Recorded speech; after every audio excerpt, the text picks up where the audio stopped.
So dito nga po mga kalingap mga kaedsi, Kalingap Rab ililipat si Viancy sa isang. So yan po yung ating pag-uusapan po mamaya mga kalingap mga kaedsi. Pero bago po natin ipagpatuloy ang video ito, sa mga bago pa lang po sa ating munting channel, wag po natin kalimutang suportahan ang ama ng Kalingap, Kuya Val Santos Matubang at Kalingap Rab. At paunawa, panoorin po muna ang full video bago mag-comment para malaman ang nilalaman nito.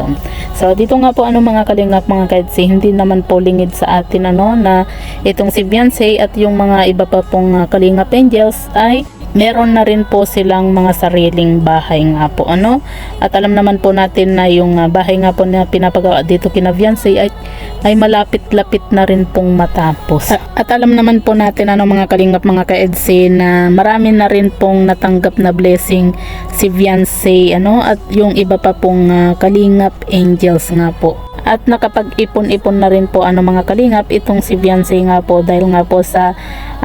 binibigay po ng mga sponsor, dahil alam naman po natin na itong si Viancy ay talagang napakatipid na bata kumbaga hindi po siya maluho sa mga bagay, sa mga ibinibigay po sa kanya ng mga sponsor ay talagang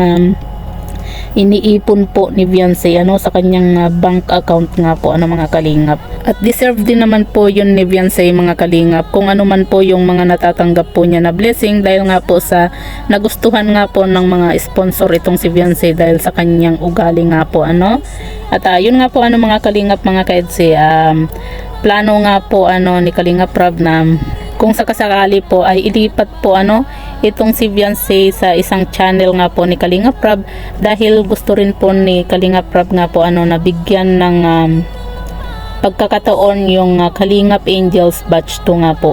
dahil nga po sa yung mga Kalingap Angels Batch 2 ay wala pa po silang bahay. At yung mga Kalingap Angels Batch 1 nga po mga kalingap ay may mga natanggap na pong mga blessing nga po kagaya na lang po ng pabahay nga po mga kalingap. At kung sakasakali man po na mangyari nga po yun mga kalingap ay wala naman pong problema yun, dahil nga po kumbaga mapapanood pa rin naman po natin at Kalingap Angels pa rin naman po itong si Kalingap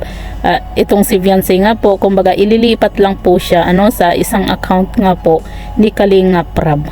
para naman po mabigyan ng pagkakataon ang mga Kalingap Angels Batch 2. Dahil nga po gusto rin po ni Kalingap Rab na mabigyan po ng suporta din po ang mga Kalingap Angels Batch 2 nga po mga kalingap. Para sa atin naman po mga kalingap mga kaedsi, wala naman pong problema nga po kung mailipat man po ni Kalingap Rab itong si Viancy sa isa po niyang channel. Ang mahalaga naman po doon mga kalingap ay nandito pa rin po tayo na nakasuporta po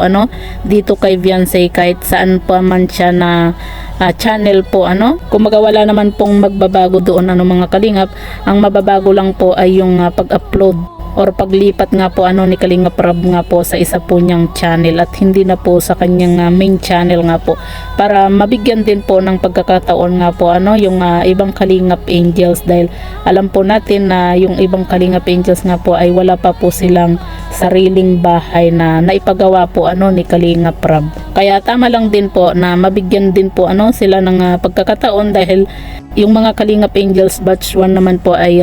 may mga natanggap naman na po silang mga blessing kagaya na lang po sa pabahay, 'di ba? Na wala pa po sa mga Kalingap Angels Batch 2. So kayo po ba mga kalingap mga kaedsi, ano po yung masasabi nga po ninyo patungkol dito? I-comment nyo lang po sa ibaba at babasahin po natin isa-isa.